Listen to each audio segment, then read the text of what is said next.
नमस्कार दोस्तों, मैं राज पांडे। आप देख रहे हैं आरसीएम टुडे। अभी की लेटेस्ट अपडेट के बारे में बात करेंगे।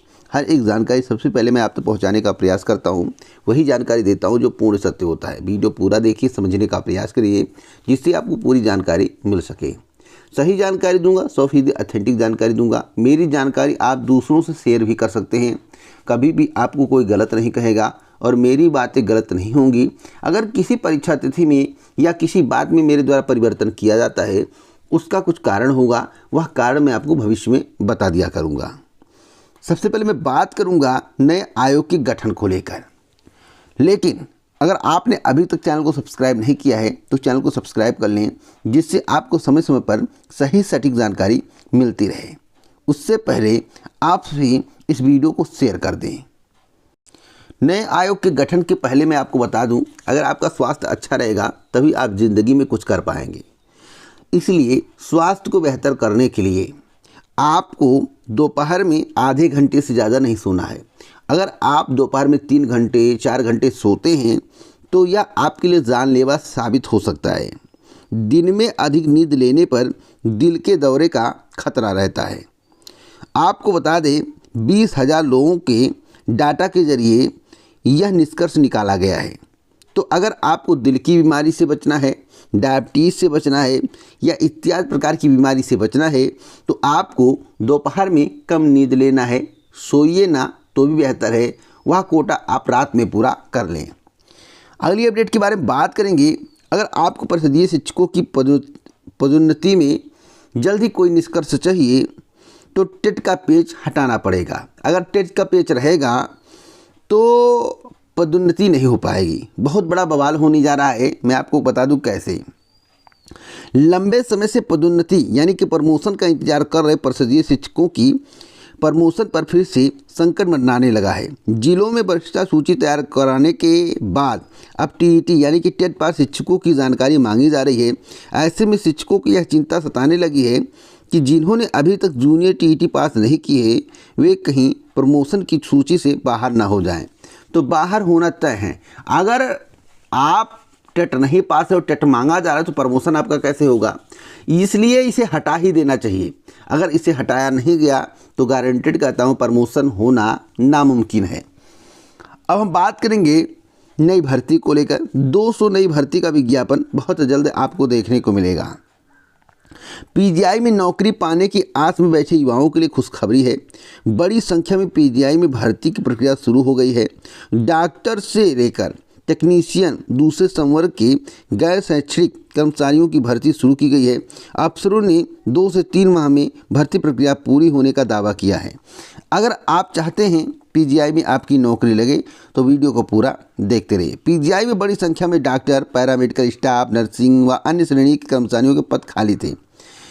1 साल के दौरान दो बार पीजीआई भर्ती का अभियान चला चुका है। निदेशक डॉक्टर आर.के. धीमन के मुताबिक पहले 450 पदों पर भर्ती का विज्ञापन निकाला गया था। इसमें 252 नर्सिंग और बाकी टेक्नीशियन के पद थे। ये सभी पद भरे गए। उसके बाद 905 नर्सिंग ऑफिसर के खाली पद भरे गए। अब तीसरी बार में करीब 200 पदों पर भर्ती प्रक्रिया शुरू की गई है। 13 गैर शैक्षिक पदों पर भर्ती के लिए विज्ञापन निकाला गया है। परीक्षा के आधार पर भर्ती होगी। उन्होंने बताया कि पीजीआई की वेबसाइट पर भर्ती संबंधित जानकारी अपलोड कर दी गई है। तो अगर आपको जानकारी चाहिए तो आप वेबसाइट पर जाकर चेक कर सकते हैं। अब हम बात करेंगे नए आयोग के गठन को लेकर। दोस्तों, नए आयोग के गठन को मंजूरी मिल चुकी है, ऐसा समाचार पत्र में बताया गया। मैं नहीं बता रहा हूँ। अब मंजूरी मिली है तो भाई समाचार पत्र में तभी आया होगा। आपको बता दें कि प्रदेश में सभी स्तर की शिक्षक भर्तियों के लिए राज्य सरकार एक नए आयोग का गठन कर रही है, जिसका नाम है उत्तर प्रदेश शिक्षा सेवा चयन आयोग। इसका मसौदा कैबिनेट से पास हो गया है। यही वजह है कि सरकार उच्चतर शिक्षा सेवा आयोग में सदस्यों के रिक्त पदों पर नियुक्ति नहीं कर रही है। पद रिक्त होने के कारण सहायक प्रोफेसर के 907 पदों पर भर्ती अटकी पड़ी है। इसे लेकर अभ्यर्थी हाईकोर्ट की शरण में है। मैं आपको बताना चाहता हूं, नए आयोग के फेर में कई भर्तियां फंसने वाली हैं। टीजीटी, पीटी, असिस्टेंट प्रोफेसर, नई प्राथमिक शिक्षक भर्ती इत्यादि। इसलिए सबसे पहले प्राथमिकता होनी चाहिए नए शिक्षा सेवा आयोग का गठन हो जाए। इसके लिए कोर्ट भी जाना पड़े तो कोई बात नहीं है। वैसे मामला एक तो कोर्ट में पड़ा ही है। तो अब नई शिक्षा सेवा आयोग का गठन कब होगा? समाचार पत्र में तो बता ही दिया गया है कि आयोग से 917 सहायक प्रोफेसर पद पर भर्ती के लिए मांगा जवाब। कैबिनेट के प्रस्ताव आधार पर कानून को निष्क्रिय नहीं किया जा सकता है, ऐसा बताया गया है।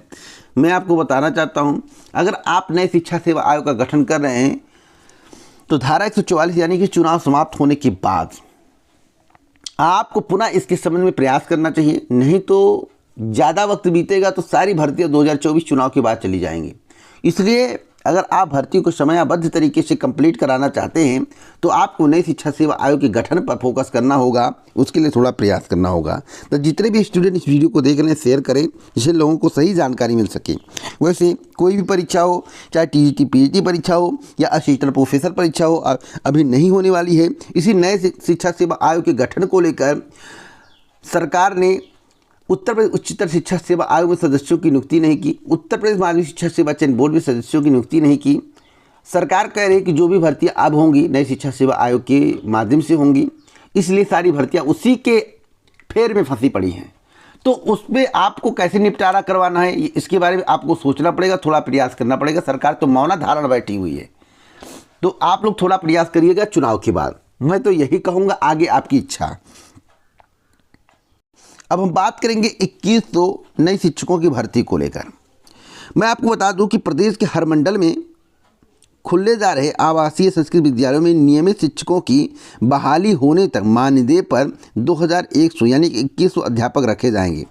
पढ़ाई में किसी प्रकार का व्यवधान ना हो, इसके लिए सेवानिवृत्त शिक्षकों की भी सेवा लेने पर विचार किया जा रहा है। साथ ही अभी संविदा पर तैनात 1700 संस्कृत शिक्षकों का पुनः चयन किया जाएगा। तो भैया परमानेंट आप कब करोगे, यह भी एक सवाल उठ रहा है। भाई संविदा वाली कहानी बहुत दुर्लभ कहानी है।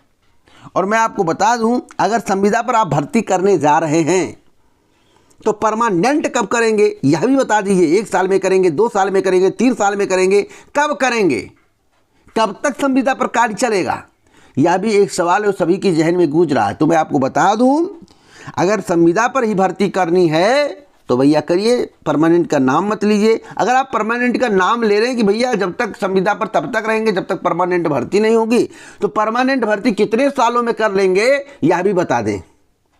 दोस्तों, सरकार की मंशा आउटसोर्सिंग संविदा पर ज़्यादा है, सभी लोग कहते हैं, और यह प्रतीत हो रहा है इस भर्ती को देखकर। इसलिए भविष्य में क्या होगा इसकी कोई गारंटी नहीं ले सकता, लेकिन इतना कहूँगा कि संविदा और आउटसोर्सिंग वाली भर्तियां सही नहीं हैं। अब हम बात करेंगे एचडीएफसी बैंक को लेकर। शेयर बाजार को एचडीएफसी की नज़र निवेशकों के डूबे 1.45 लाख करोड़। मैं आपको बता दूं, अगर आपका एचडीएफसी में पैसा है तो आपके लिए अच्छी खबर नहीं है। एचडीएफसी और एचडीएफसी बैंक को लेकर MSCI का अनुमान शेयर बाजार में काफ़ी हावी रहा। सेंसेक्स और निफ्टी दोनों में 1% से ज़्यादा की गिरावट देखने को मिली, जिसकी वजह से शेयर बाजार निवेशकों के 1.5 लाख करोड़ रुपये हवा में चले गए। अब बताइए, अडानी का आपने सुना था किस तरह से गर्त में गए, फिर उठने लगे, फिर गर्त में, फिर उठने लगे, आपको मालूम होगा। तो यही कंडीशन है, अब HDFC बैंक के साथ भी यही हो रहा है। तो आखिरकार ऐसा क्यों हो रहा है, सरकार को इस पर विचार करना चाहिए। क्या सरकार विचार कर रही है? आप लोग कमेंट बॉक्स में बताइए। अब हम बात करेंगे 32,000 पदों पर भर्ती को लेकर। 32,000 पदों पर भर्ती के लिए 3.25 लाख आवेदन आ चुके हैं। खबर हरियाणा कर्मचारी चयन आयोग की है। आपको बता दें कि सामाजिक आर्थिक मानदंड के अंकों के साथ सीईटी स्कोर भी सार्वजनिक होगा, ऐसा हरियाणा कर्मचारी चयन आयोग के अध्यक्ष भोपाल सिंह खदरी का कहना है। उन्होंने एक समाचार पत्र को जो है इंटरव्यू दिया है, उसमें उन्होंने यह बात कही है। एडिट नहीं, नया फॉर्म भरना होगा, मगर एक ही बार में सबमिट करना होगा, ऐसा हरियाणा कर्मचारी चयन आयोग के अध्यक्ष भोपाल सिंह खदरी का कहना है। आपको बता दें कि हरियाणा कर्मचारी चयन आयोग ग्रुप सी के 32,000 पदों के लिए आवेदन करने का समय बढ़ाएगा। जैसा कि कल ही मेरे द्वारा आपको बताया गया था, आप टेलीग्राम पर जाकर पोस्ट देख सकते हैं कि आवेदन की अंतिम तिथि बढ़ने वाली है। और जो बताता हूँ डंके की चोट पर 100% ऑथेंटिक बताता हूँ, जो भी जानकारी रहती है सही रहती है। तो आप लोग जो है अगर भर्ती परीक्षाओं की तैयारी कर रहे हैं तो इस चैनल से जुड़िए। अब हम बात करेंगे उत्तर प्रदेश अधीनस्थ सेवा चयन आयोग के माध्यम से आने वाले नए भर्ती को लेकर। बात करूंगा एग्रीकल्चर टेक्निकल असिस्टेंट, जो कि उत्तर प्रदेश अधीनस्थ सेवा चयन आयोग की पहली भर्ती है, लेकिन यह भर्ती पहली नहीं होगी। इसका एक रीज़न पड़ रहा है। देखिए, पहले एग्रीकल्चर टेक्निकल असिस्टेंट की वैकेंसी निकालने की तैयारी चल रही थी, लेकिन उसमें 900 कुछ का मैटर चल रहा है। उस मैटर का समाधान अभी तक नहीं हुआ। जब तक उसका समाधान नहीं होगा तब तक विज्ञापन नहीं आएगा। मैं आपसे ये बताना चाहता हूं, अगर एग्रीकल्चर टेक्निकल असिस्टेंट का विज्ञापन नहीं आता है तो फिर जूनियर असिस्टेंट या एक और भर्ती है, आपको मालूम हुआ, कई वीडियो में जिक्र कर चुका हूं, उसमें से एक वैकेंसी आएगी। उम्मीद है कि एजीटीए का समाधान हो जाएगा। नहीं होगा तो मई के 3rd वीक में निर्णय लिया जाएगा।